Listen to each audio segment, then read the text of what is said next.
All right, welcome to my plant room and what happens in the off season. In the fall, I brought in a whole bunch of stuff, and since then I've removed some shelves to use them for other things, and most of the rest of the stuff got put on the floor. So, we need to start seeds. First, we have to clean.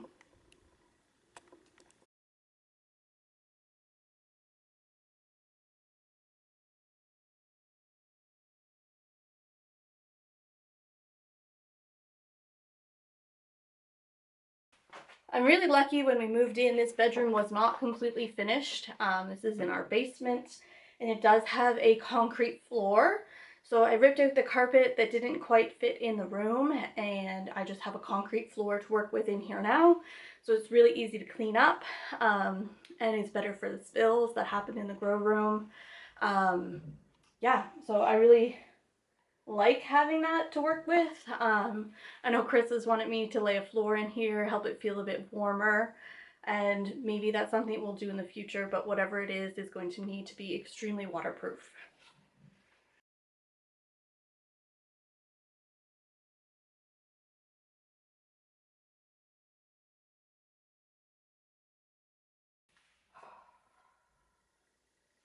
I have a lot of stuff in this room that I don't need until later in the gardening season, so I'm going to try to get that tucked away a little bit better, because I do have a table here, which is my workbench where I need to start making my soil blocks.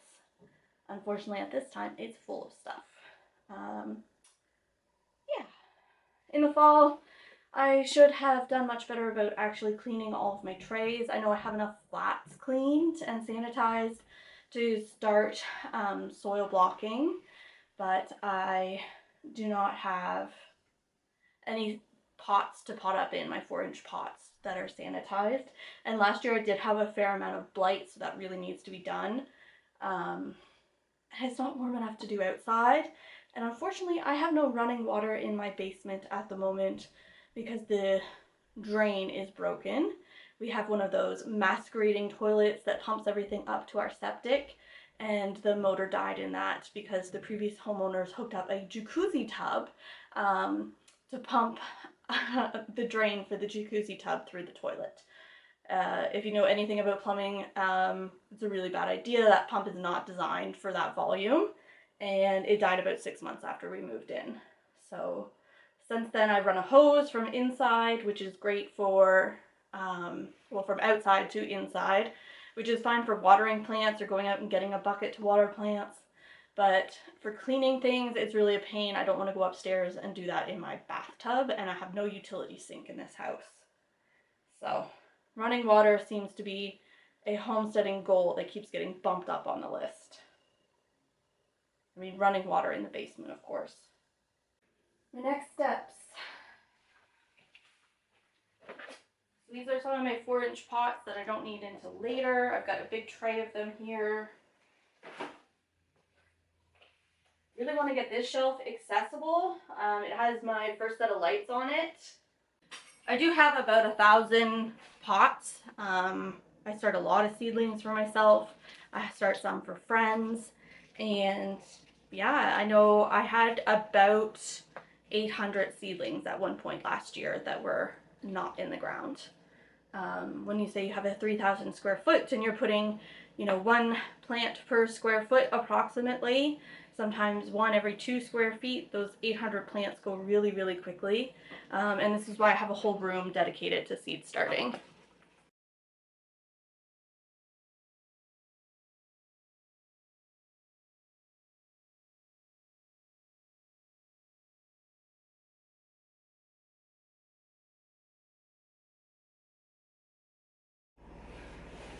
Okay, we got the plant room back into a state where it's actually usable.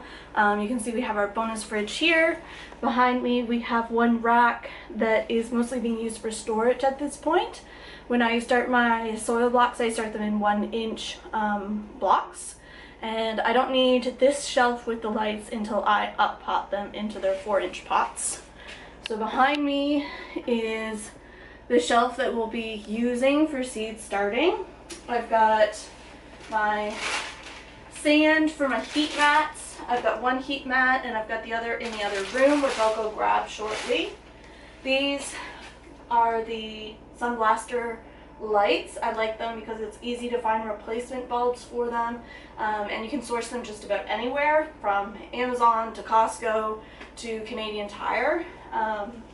I tend to buy mine from a local hydroponics store just because I like to support local businesses. I've got some chain and some S-hooks so I can move these ones up and down, versus the ones on the other rack are just zip tied to the rack. They don't adjust, but while the seedlings are growing, it's good to get the lights nice and close to those seed trays. So I have these ones adjustable. On the floor here I have my bag of soil, and this is what we'll be using to make our soil blocks. This is called BM6. It's just what I get at my local farm store, and I've used this for the last 3 years, I guess. Successfully started seeds in it. It's affordable. I don't mix anything additional into my soil blocks, except for perhaps some sand just as a binder. I don't have any clean sand this year, so I'm just going to work with this, and this is what I have. And I'll buy more soil when my farm store opens again here in April. They usually open and have soil available prior to me needing to pot up to 4-inch pots. This is my little workstation. I've got a desk here. I've got my clean, sanitized 1020 flats, and I'll be ready for some soil blocking. So this is my 4th tray today. Chris was in here helping me. He doesn't want to be on camera, so I wasn't filming. He made all my soil blocks because it's quite energy intensive. And I'm just seeding here the remainder of the jalapeno seeds that I have from Cochran Family Farms. And I am going to note which ones are from them, and then I'm also going to note which ones I had, because I saved jalapeno seeds from 2022, so 2 years ago, and I'm going to try to germinate these myself and see how I did saving seeds, if they're true to type, if they germinate, all that good stuff. So we'll see. Our goal for one of our homesteading goals is to start saving more of our own seeds, because it'll save us a lot of money. I spent a few $100s on seeds this year, so we'll see if we can save ourselves some money moving forward.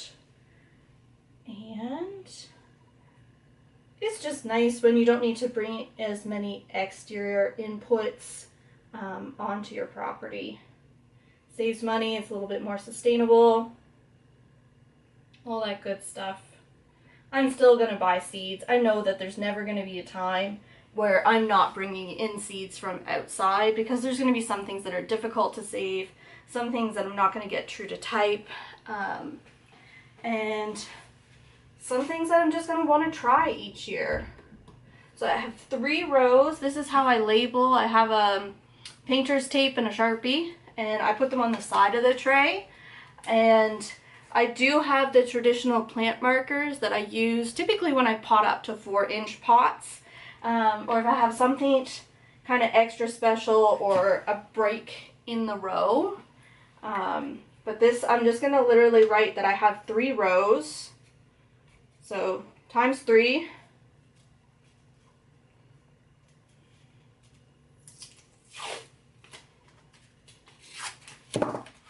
And then stick that on there. This is good because I reuse my plant trays, so I don't want to write on the trays themselves. But this will sit down here and it's not in a place that's getting water contact. And I'm going to use my little seed saving envelope of early jalapeno seeds.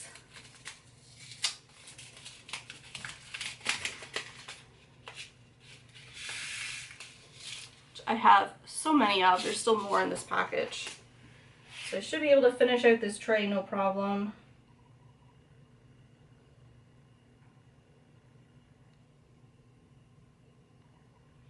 I hope that I've got good germination with these. I am just putting 1 per cell, and that's fine. If they don't germinate, I'll go back and add more seeds later. But I hate separating out seedlings and I'm really, really bad at picking out one and leaving the other. So I try to make my life a little less stressful just by doing one in each thing. I know that's not everyone's choice. And if I have seeds that don't germinate, I'll just reuse this soil when I up-pot to the 4-inch pots, just to kind of save some there. And sometimes you drop more than one in and it gets a bonus seed. And that's when I'm going to have to make the hard choice to try to separate or, you know, pick the stronger seedling. Really bad at that. I will come down hopefully tomorrow and try to get more of these done. I think I'm going to order some cell trays because I find making the soil blocks so labor intensive. I don't tend to do it on my own, and I'm a little bit behind this year, so waiting for Chris to help me when he's working a full-time job is just not ideal. And I know that I can only do like 1 to 2 trays, maybe 3 a day myself, and I have a lot more seeds than that need to get in because I'm just running behind this year. With our kitchen renovations, it wasn't just seed starting on my mind. And yeah, I'm 10 weeks out to my last frost. I like to start a bit earlier to get some really strong seedlings going. Last year I didn't start early enough. I had small transplants, and then we had such a difficult growing year, just nothing did well. So I'm trying to have more robust transplants to put out in the first place. And yeah, hopefully that goes well. So now I've got the rest of the tray filled with the jalapeno seeds that I saved for myself. So I'm just going to make a note here that these are jalapenos from Saved Seeds. I like using the painter tape because I have room here should I wish to write the date, but I have my camera recording, and I'll also take some pictures from my phone before I go up and add it in my seed journal, so I don't feel like I need to write the date on here too. So, jalapenos from Saved Seeds. Lots and lots of jalapenos. Like I said, I plant them about 1 square foot apart in the garden. I have 50-foot garden rows in my garden directly in front of my house, and then I have garden beds going the opposite direction that are 20-foot rows. I have 2 20 by 20 gardens and 1 25 by 50 garden, and that works well for me. I hope to add a bit more space this year to do squash and some Three Sisters planting methods. Yeah, just one of the many things that I've run out of time for. So I'm going to get these transferred over, and I'll show you what our little seed starting setup looks like today after planting 4 trays. Alright, so this is what our seed starting setup looks like so far. I do only have 2 trays per shelf at the moment. As I get more on the shelves, I will turn them the other way so that I can fit 4 trays per shelf. I also have humidity domes on each tray until we get germination. As soon as we get germination, I'm going to take those off so that I don't get dampening off in the plants, and so that I can get a fan on them to prevent any funguses from growing, but also to strengthen the seedlings. My front garden beds can be kind of a high wind environment, especially in the spring and in the fall. So I want to get these seedlings established and as hardy as possible. This room is, I don't turn the heater on in here. There's a heat pump in the main room in our basement, and that heats it enough in here to keep it at a reasonable temperature, so above 15 degrees Celsius. For our hot peppers, they are on heat mats. So I have 2 heat mats, 1 on each tray. These also have humidity domes. On my jalapenos, I do not currently have them on heat mats because I don't have enough. I've only got the 2 10-20 sized heat mats at the moment. And yeah, I've had jalapenos germinate just fine without heat. So I don't tend to stress about it too much. If I don't have germination, once my hot peppers have germinated, I would move the jalapeno tray onto the heat mats. And I do just want to show a little trick that I learned. I bought my heat mats at a hydroponics store here in Nova Scotia called Miles High Hydroponics. They're in Sackville on Cobequid Road by the Pizza Town. And he told me that if I wanted a even heat distribution, I should put sand on my heat mats. So you can see I have sand under here, and that really does kind of help conduct the heat more evenly, I find. I've used the sand and not used the sand, and I find when I apply a good layer of sand, I have a much better germination, much more even germination. So we will continue doing that. I've got sand on both trays, and then just the soil blocks are in a flat tray. I do not have a mesh tray or a perforated tray, which can be tricky for watering, but this is kind of a cost savings that I've done. Obviously, I've invested money in my seed starting setup. I do have a whole bunch of lights and these wire shelves that I got from Costco, as well as flat trays and domes. So these are things that I've accumulated since we started seeds for the first time in 2018. But yeah, we were on a really strict budget for a very long time. Obviously, I've been on disability. If you didn't know that, that's why I don't work. I have lung problems, and I'm at home full time. So this is how I have the time to maintain a 3,000 square foot garden. Obviously, with my physical limitations, I have a lot of help. Chris was here helping me with all of the seeds today, and I'll have friends popping in and out throughout the season. Sometimes even my sister just comes to watch the dogs, so I don't need to do that. Just a big community that helps out. So that's it for in here today. I'll be down to check on them, make sure they're getting enough moisture throughout this week especially, and starting more seeds, and I'll bring you along for that. I should probably mention what else I started today. So I started a roulette, which is a heatless habanero pepper. I'm excited to try that. I don't love heat, but I love the flavor of hot peppers.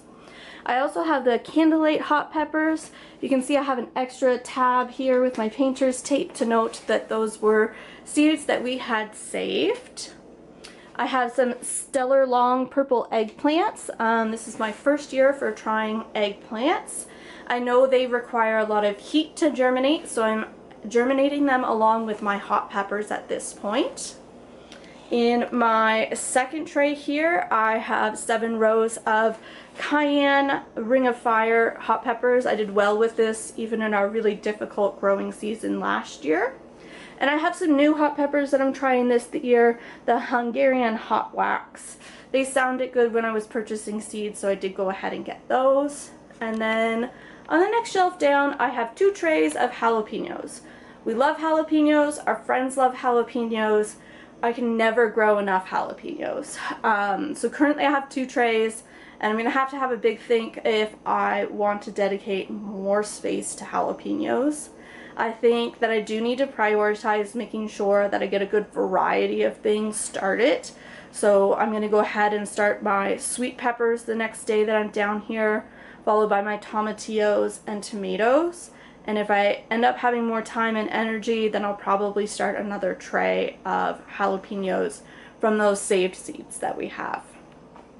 Yeah, that's what we've got done so far this year. Today is March the 30th, and I think I would have been more comfortable starting more around March 15th, but this is where we're at. Our last estimated frost date will be June 10th. So we do still have a good amount of time to get these little babies plants all germinated and hardened off and ready to go out in the garden.